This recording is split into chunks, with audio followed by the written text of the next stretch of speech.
Hey everyone, welcome to Handing the Shame Back. And for our new subscribers and followers, thank you. It's awesome to have you on board. For those that have hung out with me now since the beginning, really appreciate you as well, and hope that what you're receiving is helping you. As with all shows, there's a trigger warning. This show's no different. We're dealing with people's experience of child sexual abuse. So please, if you feel triggered at all, stop watching, go to the show notes below, and there'll be some help and resource for you. As always, it's so lovely to spend time with you today, and thank you. I know you're going to love our next guest. So this is Lisa Cameron. She is a CSA survivor. She's a mother and she's a warrior, and I mean that in the best sense of the word.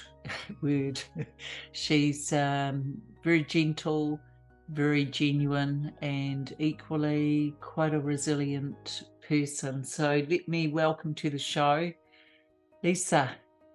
Hi. Thanks for having me. Great to have you here. And you come from the beautiful Nelson district, is that correct? Yep, that's right. Yay! So what's it like down there? We've got about 14 degrees here in Auckland at the moment, and it's freezing. My temperature is telling me it's 9 degrees, but the sun is out and it's warm in the sun. Oh, that's lovely. That's something. It is cold, Yeah. but that's good. Yeah. So look, we're here to talk about your story. So appreciate you reaching out. I think the more amazing survivors like you that we can get on, the more people get helped. So as with all our wonderful survivors who do come on the show, Lisa, I ask for just a recap, or as much as you're happy to share about your childhood sexual abuse, simply because someone watching may be able to identify quite closely with some of what you say. So I was abused for the first 23 years of my life. Not all sexual, right from start to beginning. When I was 2, I pooped in a friend's pool, and my dad pulled me out and he said to me, if you want to act like a dog, then I'll treat you like one. And he tied me to the clothesline and made me run round and round and round. And I looked at my mum for help, and she looked the other way. And I thought to myself at that young age, I went, something's not right here. And it started from about then. That was about my first memory. When I was 4, my father sexually abused me. My mum wasn't there at the time, and so somebody had to satisfy him. I was that person. We come from a pretty unstable upbringing. Mum was on the run most of the time. I'd done about 2 years at school, and then after that it was back and forth to different schools, probably 2 or 3 different schools every year. When I was about 9, we moved back to New Zealand. And the sexual abuse started again then, because they'd divorced after about 6 months, which I was so happy for my mum, because I didn't have to watch her get beaten anymore. And then, the sexual abuse was like every weekend, whenever he could get his hands on me. And then after that, Mum found this other dude who come into the house, and he started raping me nearly every single day. And then it turned into a competition between the two of them. Between your father and this new abuser? Yep. Oh, so did they each know they were abusing you? Oh. Totally. Absolutely. And yeah, and then we moved down to the South Island, away from my father. This dude said, oh, he'll save us from my father, and off we went. And I haven't actually ever seen my father again since then. I was about 12 then. He then brought us down here to the South Island, where it got even worse, and he started beating my mother, and then yeah, the rapes were still continuing. I think my mother did know, but she chose to not look. It was easier to not look. She was in her own abusive situation. It was easier probably not to look. And then she left.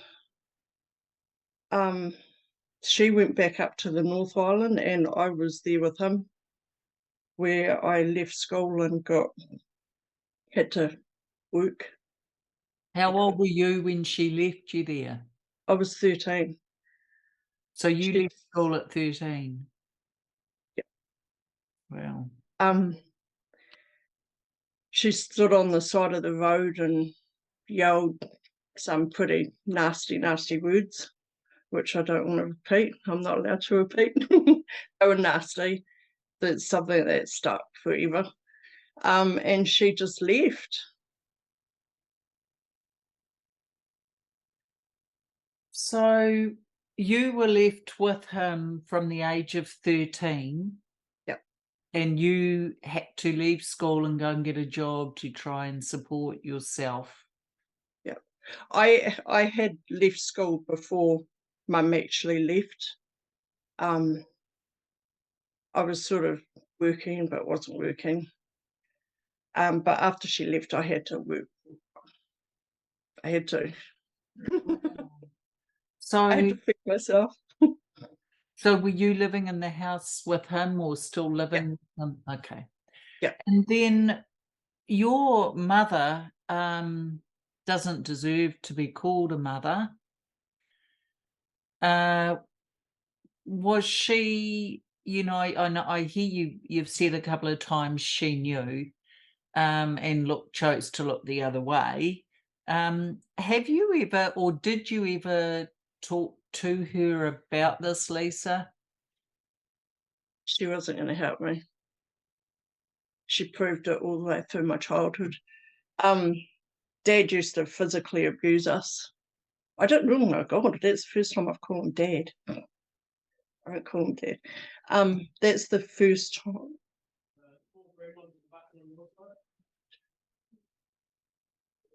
It's okay. Just breathe. It's pretty amazing that you are doing as well as you are. It's a pretty horrible situation for you. So standing right beside you. But yeah, no, what I was saying is that he physically abused us like constantly. He'd have a bad day at work, so he'd come home and just take it out on us, me and my brother. So yeah, I knew she wasn't going to protect me. So did your brother stay living with you, or did he leave and go back up to Auckland with Mum? He was the first one to get chased out. Like, he chased them out pretty much. He knew what his goal was, and that was to get me. It wasn't to save them. He sent my brother back to Australia to be with the family over there. Okay. So did you have more than one sibling, or maybe you can't say that? It's just the one brother. Just the one. And are you Older guys than me, but I looked after him. still in touch today? No. And yeah, the rapes went on until I was about 23. Toward the last 5 years was pretty graphic and brutal, to tell you the truth. I started fighting back, so he started tying me up. And then I left that situation, and I got pregnant pretty fast after I left, and I spent the next probably 15 years just trying to be a parent. And then when I started my healing journey, I went no contact with all my family, and that's how it is now. Yeah. So deep breath. Yeah. Thank you so much for sharing your truth, Lisa. That's big, and there are going to be beautiful survivors watching this who can relate, and identify with some of what you've said. Lisa, is your child your stepfather's child? No, I'm miscarried at 13. When my mother left, the stress just like, Yeah. and I miscarried. I don't even know whose baby that was. It wasn't from the dude who was raping me because he had the snip. He wasn't stupid. Oh, okay. So you were in a relationship as well yourself at that time, or you? Oh, okay. So the pregnancy, was that due to? I can't remember. Okay. I Okay. mean, That's fine. So you've got a beautiful son, yeah? And daughter, a daughter. beautiful daughter, and how Um, old is she? she is just about 18 now. Like she's Wow. going. Wow. Um, so yeah, I spent 15 years just focusing on raising her, and then I got to a point where the stress on my body was just, I'd come home from work and I'd lie on the floor because I couldn't move. I would literally just lie there. I had so much back pain. Um, I was my suicidal ideation was out there, pretty bad, and I was almost not given a choice but to heal. Well, you're a mum, you see, and unlike your mother before you, you chose to bring up your Yes, beautiful daughter. So congratulations. It's quite amazing considering how unconsciously we parent the way we were unless we choose not to. So well yes, done. and I'd done that for her first 13 years. Yeah. I knew what I was not going to do. After that, it was a bit of a struggle. Like, I didn't have a parent. I'm like, what do I Yeah. do? So I Yeah. wing it. It's tough, and it sounds as though she emerged just fine. So I suppose, Lisa, for you, when you think about it, did you have any safe people around you once you left at 23, or once the attack stopped happening? What happened for I you at that did. point? I walked pretty much straight into a relationship, and I had two other stepkids. So I went from no kids to three kids within about 12 months of leaving that situation. Wasn't ideal, but I'd done what I could do. And was this, were there any other, I mean, it's at one point you decided, right, I need help, I can't get up off the floor, suicide's looking appealing, I need to do something. And so what happened for you at that point? Where were you able to reach out to for help? Through my parenting years, I kept an eye out for the right person who I was going to, when you've found the right person. Yeah, Um, I didn't find it until that point. And then, when the student's ready, the teacher comes along. it's so She true. was, she wasn't, doesn't class herself as a therapist. She classes herself as a life coach, but she's just as good as a therapist. Oh, um, it's labels, isn't it? I mean, pretty, the right person appeared in your life. yes, poor lady at the beginning. Oh, look, She what a had, what a gift you were to her though, because look at where you've emerged through and come to. exactly. I So, think everyone can learn something off each other. yeah. I think until the day we die that's gonna happen. So Exactly. As long as your eyes are open. and you're willing to take that information in. So what helped you? What helped you? You had all this awful trauma for years and years. So we're talking physical, sexual, physical abuse, emotional abuse, psychological abuse. It was just on and on and on for 23 years. What was the catalyst for you leaving at the age of 23? Can you tell us a bit about that? Or not really? One of us would have ended up dead. Okay. So it was getting to that very dangerous. So you just left without him knowing and took your daughter obviously with you. Oh, no, she come along after I left that situation. Oh, I didn't have her then. I got pregnant with her just after I left the situation. Um, what made me leave? Yeah, it was dangerous. yeah, I totally understand this. Ladies and men who murder their other partner yeah, get that. yeah. And I wasn't going to do that. So he said to me when I was about 18, "You're not worth going to jail for." So, yeah, I A, just a left it. prince among men. I left in the middle of the night. Yeah. I'm so glad you got away. I actually left twice. I left once, about 2 weeks before that, and then I went back.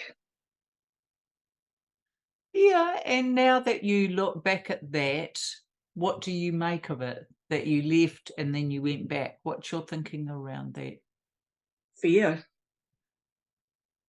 He knew where I was. Like, I used to work night shift. He knew who I was talking to at what time. He'd know when I lit us. Like, I don't know how he knew this information, but the fear was out there. Yeah. Look, the thing is we are conditioned, aren't we? And you didn't stand a chance. You of course you were gonna go back until something in you was able to recognize I need to actually save my own life. Yeah. Uh, In the end, I didn't care. I'm just like, if you're going to do it, then do it. And he didn't. He didn't. thank heavens he didn't. Yes. Do you ever run into him today? He died about 2 years after I left. He was way older than me. Way older than me. Like 50 years older than me. Oh, you poor At thing. least. Does your Yep. mum Has Yep. your mum ever reached out? She tried to. After about 2 years of me not going no contact, or she tried to get hold of me and I wouldn't answer my phone. Um, but yeah, no, I told her to leave me. She had a really jealous streak. She's the one that created these situations where her jealousy was, it was It's almost turned into a competition. and yet It was, you were her child. yeah, It's it defies belief, and yet it's not uncommon, Lisa, in these really dysfunctional, narcissistic psychopaths. yeah, Um, you were a child, and she knew you were a child, but her own ego could not allow you to be a child. so, Yeah. um, I look at it now after all my healing and I understand why she was doing it. Like what was triggering her for her to do the things that she done. Yeah, I know. And yet you're a mother and you would not even consider thinking about that. So I understand what you're saying. Did you have like you found your wonderful person who helped you through your healing? Were you then able to talk to others about what you'd been through, or did you have a safe group around you? This is the first time ever I've spoken it out loud. Wow. Even with her, I never. A lot of our stuff was we done one call a fortnight and then 24/7 email. We just email whenever. So yeah, this is the first time I've spoken it out of my mouth. Well, you're a bit of a legend then. As survivors, aren't we grateful to Lisa? Look at the power of her voice, and we know that when we find our voice, whether it's on paper or to that trusted friend or therapist, something frees within us. She's certainly handing the shame back. Hope you don't mind me saying that. But Exactly what I'm doing. you are, it's amazing. I'm so humbled by you. And, I guess as we're talking, what helped you through? What helped you in your recovery and healing? They weren't going to win. So knowing that they weren't gonna win, yeah, and Um, anything that I'm just thinking for our beautiful survivor family watching, off of what helped you? I guess what helped you that they could perhaps think about trying? forgiving your own soul. Really? That was one of the best pieces of advice that I got from someone else. I was just so self-destructive. Um, and she's just said to me one day, "You need to forgive your own soul." Oh, And it just happened just like that. that's so powerful, isn't it? It is. Wow. You're so right. There's always talk, isn't there, Lisa, around forgiving the abuser or not forgiving the abuser. And my theory is don't if it doesn't feel right. Do if you want to. To me, you're not a better person if you do. And you're not a worse person if you don't. Just you do you. This is your choice.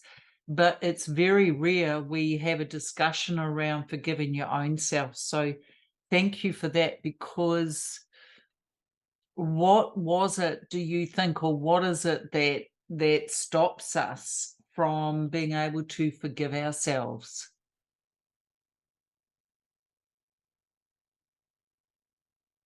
Honestly, I don't know. Mm. I think it just comes with once you get to a certain point in your healing. I struggled at first. I would look at my own inner child, that little 2-year-old or the 4-year-old or the 7-year-old or whatever, as an external child, somebody else's kid, because I couldn't look at myself like that. And I think once I'd done that, I got into a bit of a rhythm where I could look at myself as myself. I understand that. You almost had to cut off that part of you in order to function. Yeah. Yep. And you did what you needed to survive, and look at you today. There's no holding you back, Miss Warrior.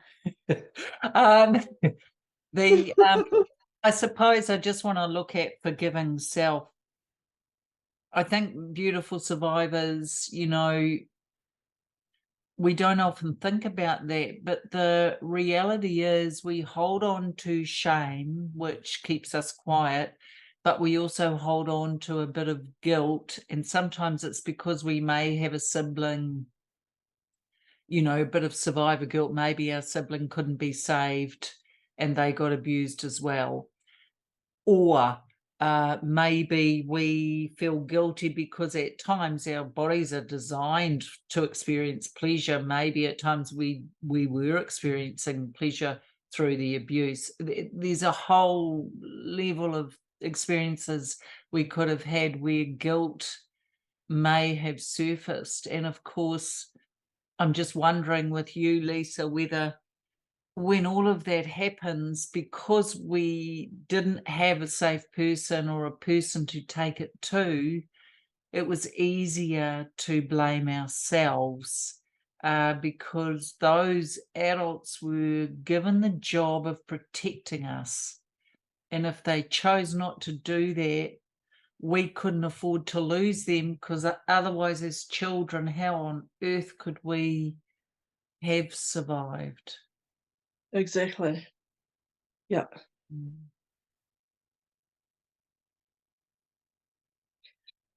Yeah. It's just a thought, but I guess if out of today, beautiful ones, if all you take is, "I need to start working on forgiving myself," then Lisa's done her job, hasn't she? Exactly. She didn't have to do a job. I'm joking. The, yeah, I think self-forgiveness, and you didn't even realize it, Lisa, but you said something earlier as well, which made me think of that as well.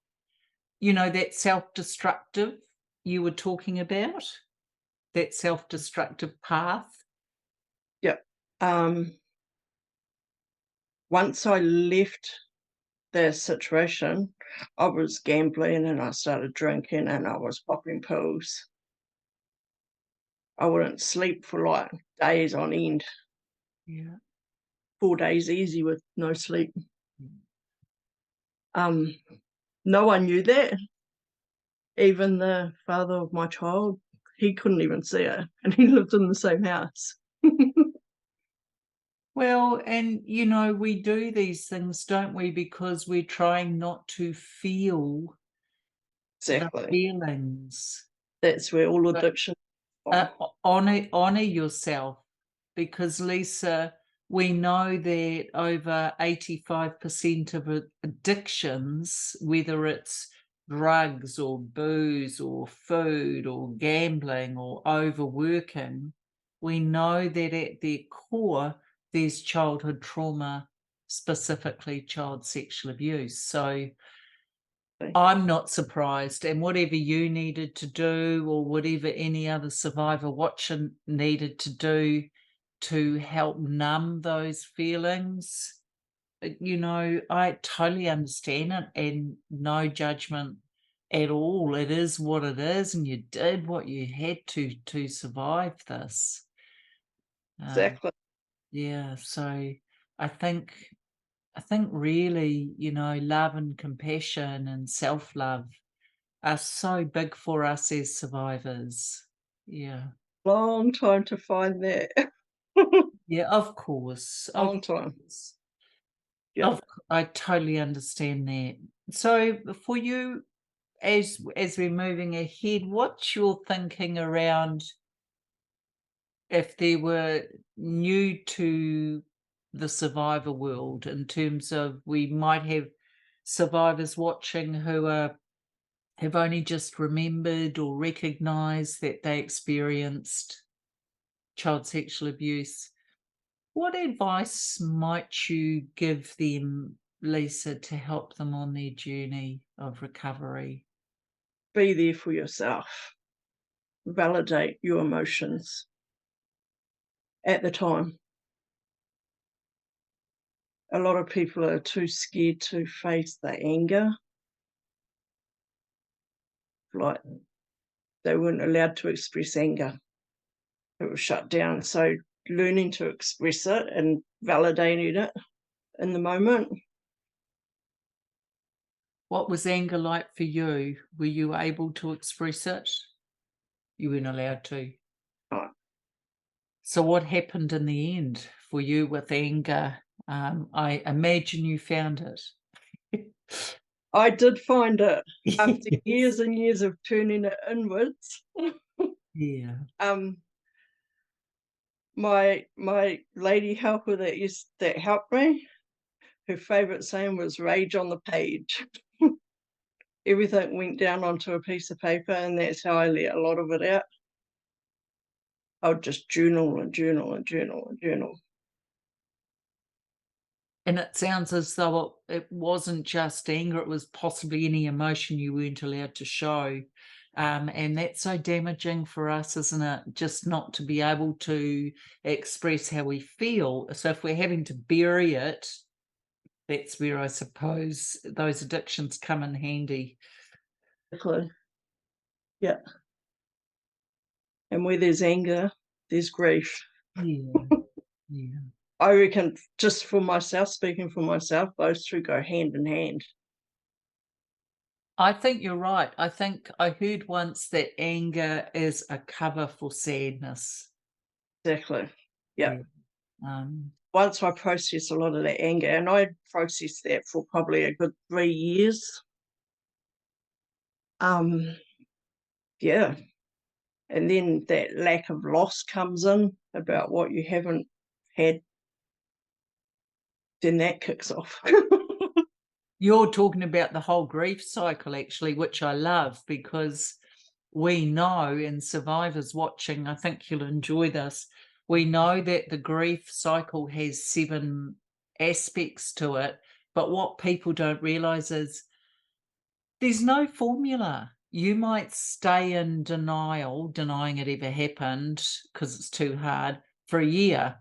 You might then move to anger and stay angry for 2 days and then move into sadness for 30 minutes and then move out of that. You know, there's so many stages you go through, and here's a little takeaway. Wherever you are in the grief cycle, that's fine. How do I know that? Because it's where you're meant to be. So please, beautiful ones, give yourselves permission to accept that wherever you are is perfect for you at this time. Sometimes, I don't know if you had this with your wonderful coach, Lisa, but sometimes well-meaning people like to say to us, friends or family, "Oh, are you still sad about that? I thought you would have moved on by now." What do you think about that? uh, yeah, I haven't had a lot of that because I kept it to myself. She never said that to me. No, no. Um, so I haven't had a lot of that, but I see it all the time. So what would your response be when you see it all the time? What's your thinking? They're just projecting their own stuff onto that person. Yeah, yeah. Or it's too hard for them to accept it. Exactly. Yeah, And I think that's why you need to like stand there and be there for yourself. yeah. You Having can't. having your own back. Actually, that's my next blog, which is coming out next week, I think, on the website. Having your own back, Yeah, because it's not something we as survivors always do, is it? We always are other focused and forget to hold the mirror up. Yeah, so lots of emotions, I imagine. You felt a lot of the anger. What was another key emotion? the suicidal ideation was big Yeah, for a long time, like from the age of about 17 until just a few years ago. And it still comes up now, but I know how to process it. It's not my adult self, it's another inner child expressing. And I validate it and I listen to it and I write it all down. And I can pass one of those phases in about 2 hours now instead of being enmeshed in it for months. yeah, no, that's tough. And you know, we'll have wonderful survivors watching who understand and feel that at times. I think people are scared to talk about it as well. There's still a lot of judgment out there. And if somebody does go to somebody, the first thing they want to do is run away from it because they're scared that something's going to happen. When most of the time, if you just give some time and just listen. Or just feel very honored that someone's chosen to share that with you. You don't have to Yes, say everything, but you can be a listening ear. There's this wonderful thing I heard recently, and it was when someone's sharing with you, do you want the 3 H's? Do you want a hug? Do you just want to be heard? Or do you want me to get you some help? exactly. Yeah. But I so wish someone had done that for you, Lisa, at a much younger age. However, I believe you're here to help others through your story, and there will be people that will possibly want to reach out to you. Um, and I think that's really powerful as well. And what I love is the authenticity and the courage to come on and speak, because I think, you give permission, you see, for then others who may not have confidence to start feeling, oh, I'm okay. It wasn't me that chose this life. It was what was done to me. Okay. It's Mm. all on them. There's a community of us too. Yeah. Um, is there any advice you would like to share? Anything that really worked for you? I know you found your person to talk to. I think you mentioned journaling as well. Is there anything else that helped you? Like, for instance, for me, things like meditation have really helped me. Um, Meditate. I do that. yeah, Uh, when I feel tension in my body, I'll literally go for a run up the hill. Well, not one, because I'm a bit funky, but I'll walk up to the hill and I'll come back and I feel fine. It's about grounding as well, I think, yeah, finding your grounding techniques. yeah, When I first started, I used to stand in the shower and scrub myself with a scrubbing brush just so I could feel myself in my body, because yeah, it wasn't like hard or anything, just enough for me to feel it on my skin. yeah. So I think grounding is a big thing. So when for some of our beautiful survivor family watching, they may not know what grounding techniques are. Are you able to describe what you mean a little bit, please, by that? Just take your shoes off and go for a walk up the beach. So just Go feeling your feet in the earth or on the sand, or exactly. Yeah. It's hard, like my helper used to tell me all the time, and it took me a couple of years to actually get that. And I still struggle with it. Now I have to remind myself to ground if I'm feeling slightly manic or something.